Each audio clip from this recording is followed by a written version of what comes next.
So if somebody can duplicate life, that's great. Just like when Watson and Crick published the genome, the way a genome stores information, that doesn't make God less in my eyes. That makes him all the more magnanimous. No, that's fine. What if you created a time machine to 400 years and you see that they could take cells and proteins and make them and come together, and that they can now create life? And I think it's crazy, and James Tour answers this. 100 years, you have a time machine, Okay, I'll just go to this. and you meet Lee's great, however many greats grandchild, who's also working on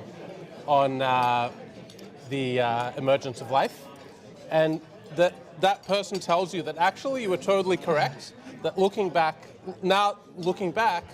you know, the ideas we had about like the chemistry of the emergence of life now were like hopelessly simplistic. You needed all kinds of new ideas, but they also show you their machine, where they can, like, you know, at one end, like, they pour in whatever, some sugar or whatever simple things you're meant to pour in, and at the other end, you know, the day later you get cells, and they can, like, take you through, and they can describe the whole process for you. It's like entirely convincing that it could have emerged like this on Earth. Do you feel vindicated, or do you feel like uncomfortable because of your religious views? Oh, I feel so. I didn't inject any religious convictions in my talk. That's true. Okay, but nevertheless, you have some. So. Oh, I absolutely do. But I just wanted to put that out there. But no, I feel totally vindicated. I feel totally vindicated because I think that there's phenomena that. So the molecules in my mind are fighting against moving toward life, and you really push them.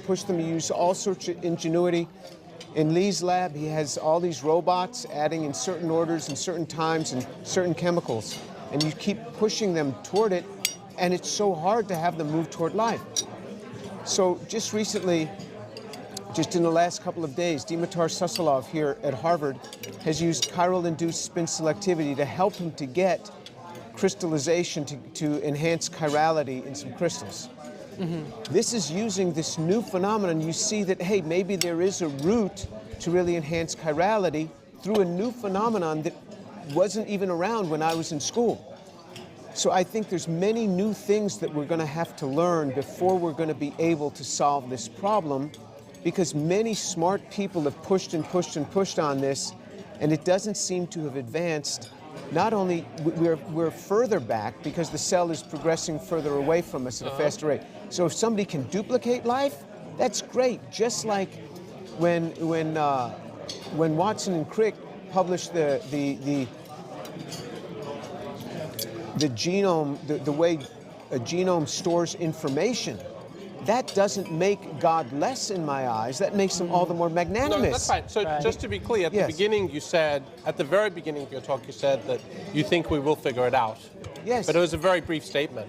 So just to be clear, so you do believe, like, in the end, there's a naturalistic explanation for the emergence of life? Yeah, I think that we're going to see, just like I'm using the analogy of the genetic code, where we're going to go, oh, Lord, that's how you did it. Exactly. That's 100% how I would think too, because I don't think he's lying. I don't think just because you can understand something means that there is no God. Just because you can learn how to create something, that doesn't prove that there wasn't a mind behind who created us in the first place. I think it's still like the opposite, like he's saying. It would prove like, wow, how in the world could you make all of this happen? When we understand the DNA and we see how wonderfully complex it is, we don't know how to necessarily make DNA like that, but we understand it a little bit more. And you see, that's how science got started. It got started because we wanted to know more about God and to understand why things work the way they work, and to help us to get to know how wonderfully complex and amazing God is. That's how you did it. That's how information is stored in the cell. You know, prior to that, if you were 200 years ago, say you were in 1750, and you asked somebody about genetic code, for them to have said, oh, well, we've pretty much gotten this figured out. You know, if parents are tall, the kid's going to be tall. If they're short, the kid's going to be short. Mm-hmm. Right. That does a disservice to it, to trivialize it in that manner. But we didn't have the tools to really do this. We got crystallography, and we are able to begin to see these things. So I don't think we even have the tools to do this well. So, yeah, that's my answer. Okay. Well then, if molecules don't move towards life by themselves, Yes. and life somehow evolved from molecules, then the missing X factor must be either natural or supernatural. It must be either the environment or a creator, right? Could you speak up a little bit?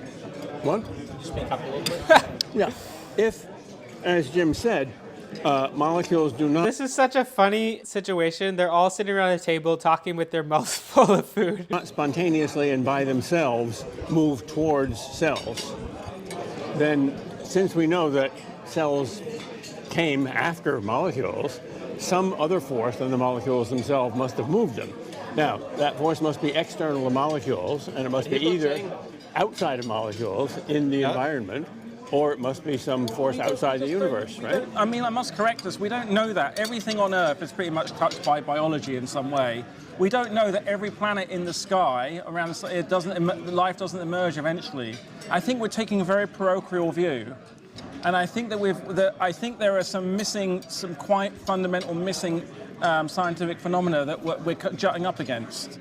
And I think and it's quite interesting. You can see back in the history of science where this has happened again and again and again.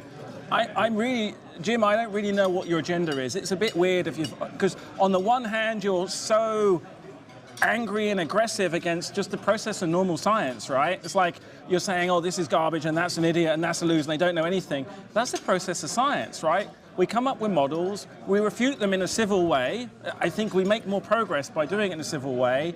And then we go, oh, I don't know who your audience is. I came here tonight hoping you weren't going to get up there and shout and misquote. And I refuse to get in that conversation. I came here in good faith. What I would say is there's something super interesting what's going on. And the reason why I came here tonight wasn't to address your ludicrous claims, was more to say, hey, let's put our best foot forward for new scientists out there. People are skeptical, people want to learn more and find where the new interesting problems are in science. Because the framing is a bit wrong. We knew there was lightning, we knew that we could capture electricity, we knew static electricity, we didn't know anything about it. Same when we came to the antibiotic revolution. And there is a lot of cultural artifacts we have to deal with. So I'm kind of puzzled, but you had a question which but I just like to put it out there because what I want to do at the panel interview, I'm only going to take part in the panel interview if we actually really put away our kind of let's just make statements for claims and actually ask, well, what is interesting? What do you find confusing? Where are the new problems? Because we'll build a better community, right? In physics, we got a lot of particle physicists together. They had to work together because it's so expensive to do those experiments, right? But anyway, I will stop there. But I just think there is a more nuanced. We should criticize, absolutely. You're right to say, no, I don't accept that. That doesn't pass my test scientifically. But if you do it in a way that doesn't make people scared to engage, why do you think none of those people engage with you? They didn't engage with you because it looked like a rantings of a person that we're not wanting to have a discussion. And I know you a little bit. I know some of the chemistry you do. It's great. So I came here to kind of de-amplify that and have a more nuanced conversation. Well, I think we want to know. I'm kind of interested in what you're doing in your lab toward this problem, and why you think these people, many of whom I know, are scam artists, because I'm pretty sure they're not. Yeah. And I think they're real scientists and very good scientists. I don't know about Lee, but I don't know him, but I'm interested in what you want to happen. So I don't think that anybody is setting out to scam anybody. I don't think that anybody's out to intentionally scamming people. I think that what happens is when you say that we'll have life in the lab in 3 years, when we have life in the lab of 5 years, that's a disservice to the field. When on the other side you get into a professional meeting and you say, I can't even make the RNA. And there's a long distance between the RNA and life. You're a scientist, right? You know that I may say I'm going to find the top quark in 10 years and it took me 27.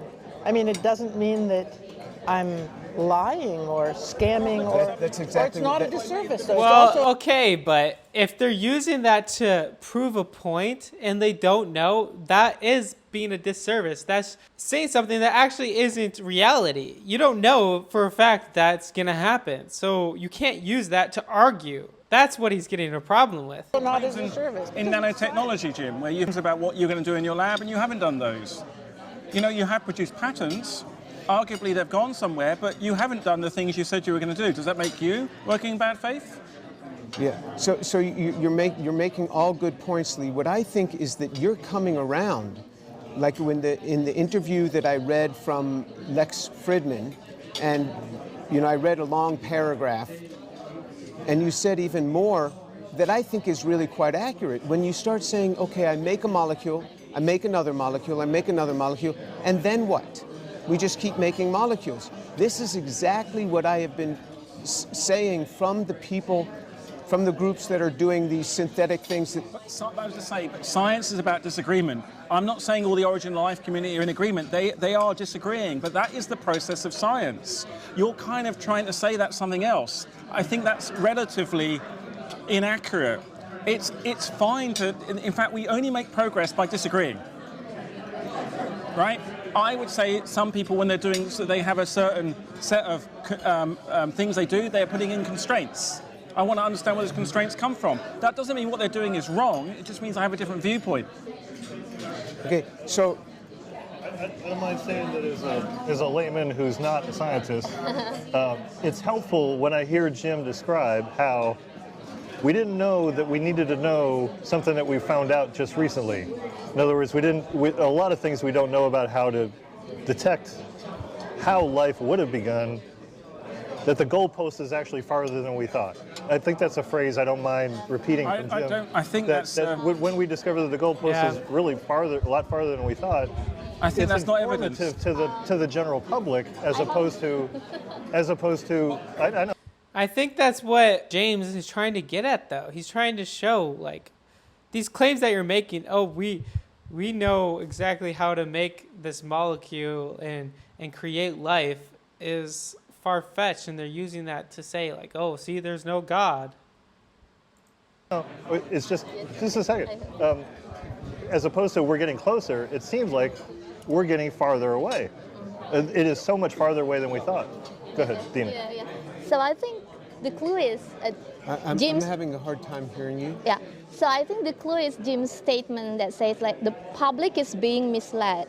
And what do you think about that? I mean, like, what is at stake about the communications of the origins of life? Because I got complaints as well from scientists that so many hype about the origins of life, and it seems like every research coming out, it is the answers of the origins of life, and it seems that you have problem with that. And what is at stake? So I gave you these statistics of the general public, how grossly wrong they are. So we as a community have put forward something that is grossly incorrect, information that is grossly incorrect, that is starting in textbooks from the elementary school level, and the primordial soup model is taught not just into college, but into advanced college classes, that model. So things are not nearly as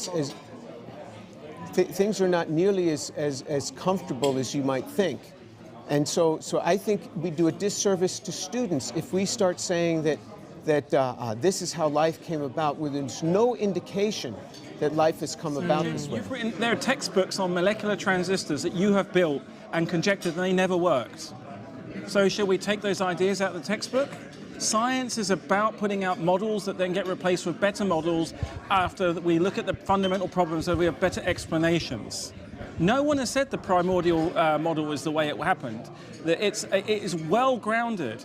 There are many things in textbooks, molecular electronics, nanotechnology, that have not come to pass. Yeah, but when you're teaching something that is saying there is no God, we are created from nothing, then that becomes a problem. Obviously, no. I was just wanted to say. You're frustrated here and here. The big dig was Dave, I'm conscious there's a question here as well. You had one a few minutes ago. I'm sorry.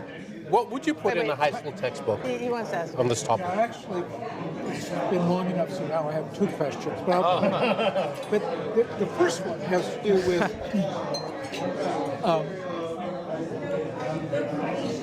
the introduction of this notion of selection and selective processes into physics and chemistry. I just finished reading about Hawking's last theoretical work. And it's interesting that he and his collaborators concluded that the best model they could come up with that looked like it was going in the right direction, which is called top-down quantum cosmology, essentially recognizes that there are selective processes, that diagram that you showed there is not just random stuff, but at any given moment in time, there are forces that select for certain outcomes, certain directions, as opposed to others, which means that, in a sense, biology, physics and chemistry, cosmology, is importing this notion of selection. I didn't have time to put it in 20 minutes, but everything you see is a product of selection. Right. So there's 4 possible universes. There's a combinatorial universe where just everything is just, right? Just a mess. Everything, the big numbers you talk about come. There is the physics universe where you apply the laws of quantum mechanics and whatever, maybe string theory, but let's stick with quantum mechanics, and you have building blocks. There's no contingency. This is like the block universe where everything is accessible simultaneously, why computationists like it and eternalists like it. Then there is when you have contingency in the universe, when you actually allow memories to be basically embedded, and then there's what you observe. And all I'm pointing out is we do not observe a combinatorial universe. We do not observe a combinatorial universe with physics. We observe contingency because we don't see combinatorial explosions. Everything on planet Earth that's been through biology is a product of selection, be it this glass, me, the silverware, and its selection. It requires the following things. Random events happen, and the thing doesn't persist in time. It is erased, it dies. Anything that can exist in time has to be copied in some way, whether it's a meme or a piece of RNA or the photographs on your thumb drive to keep them in play. That is something very critical that we're not seeing that goes through chemistry. And actually, the thermodynamics actually favors this, because everybody talks about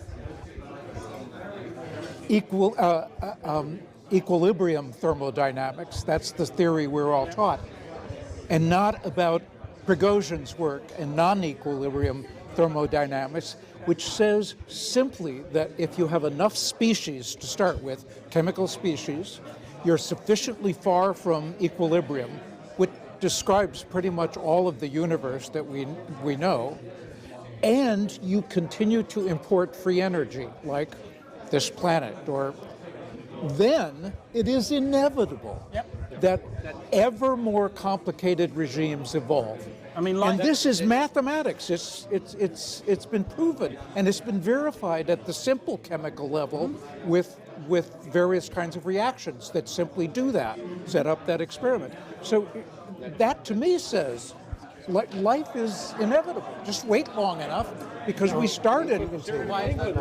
That is, but to say, just wait long enough and then you'll see, but we have to wait. Okay, that's literally just as bad as the God of the Gaps. Just wait millions of years. You'll see eventually you'll understand it. Eventually things will adapt. Eventually, just wait long enough. So their explanation is the time gap instead of the God of the Gap. I don't think that's as good either. The thermodynamics of it, favors metastable states, not the stability that you guys are looking for, but metastable states that have a differing lifetime. You know, and this is key. So it's all Well, selection. nothing lasts, ultimately. Yeah, basically. And the same is true for any individual life or for life itself. And it goes way back before the cell ever became. You know, so life started way back. I don't know how you can argue for this, the both of you, but also don't know how I can argue against it. I asked Peter, can you blow a hole in this, please? The idea that there's going to be expected lack of chaos, that things are going to get more complex. You take the local view of non-equilibrium, or you take the global view that says the universe is. Either one. I can They're different answers. Let Lee in just 2 minutes. Lee's got it. It's like the invention of zero. Once you see it, you can never let it go. So existence is something that's really special. Objects that exist in time are not random because they have two lifetimes. So when an object is produced, it can either just decay back over a certain lifetime, right, and it's just gone, or it has some causal consequence in the future, which allows itself to be replicated. It could be a molecule or some other, and it keeps going in time. So That's not an either or, because dying is a causal consequence. but it has no causal consequence in the future because the information is dissipated back. This is super important. It's super subtle. How can anything not make a difference in the future? Let me finish. This works in the laboratory. It works mathematically. It works in Prigoghine's models. Let me say again.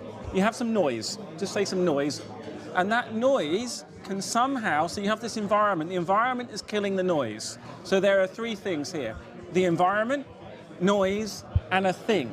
This thing, the object, persists for some time. It has several options. It could decay back into noise and therefore have no consequence. It's just noise again, low complexity. Or it can go above the threshold and act on the resource, the noise, and pump that noise into more stuff. And as that keeps going, you know what happens in the end?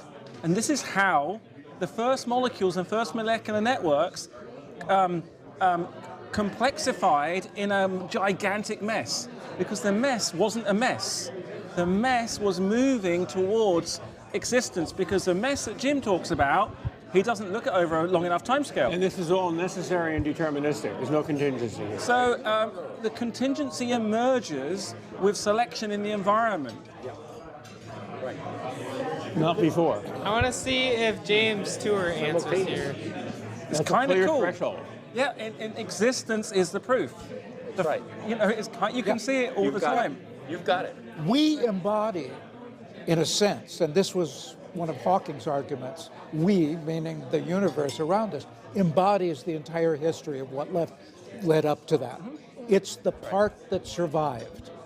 That's right. The rest, the random stuff, the thing that dissipated, isn't there. But wait until we do an experiment that shows it, right? That's what I'm excited about, because now we understand, right? And again, another reason I came, take it in good faith, big problems, let's come up with big ideas, have them open, everyone can poke at them, and then we do something new and our ideas shift, right? And you know, what's the worst that can happen? It's all, well, I mean, I wouldn't call it garbage. That's nonsense, not quite correct, not the best, whatever you want to say. But we move those experiments further. You know, I don't know what's going on here, but I read a lot of David Deutsch, who I think is really at the right interface here. A lot about what Galileo did, and I'm no Galileo, but I do think that there are a segment in society that want to cause the God of the gaps. And I'm sorry, Jim, I actually think you're just trying, there's a God in the gaps. I've looked at it very clearly. You say on one hand, I accept it's going to be solved. And on the other hand, you so vociferously make arguments about, hey, I hate the way science works, when you do that yourself in your own science, be it nanotransistors, new conductors, new catalysts. So you kind of move the goalposts. And I disagree that the problem is getting bigger and the goalposts are moving in the past. That's not what's happening. Jim is very, very nicely paying a sleight of hand here by saying and this and this and this, missing the key shift that has to happen in the discipline. But the other thing about science and technology is, quite frankly, we have a long history of predicting things as being closer than they are. Fusion electric production has been just around the corner, 10 years from now for the last 50 years. And so the fact that that's the case, that nothing like you want to see to be convincing has happened in the last 70 years is like no cause for concern.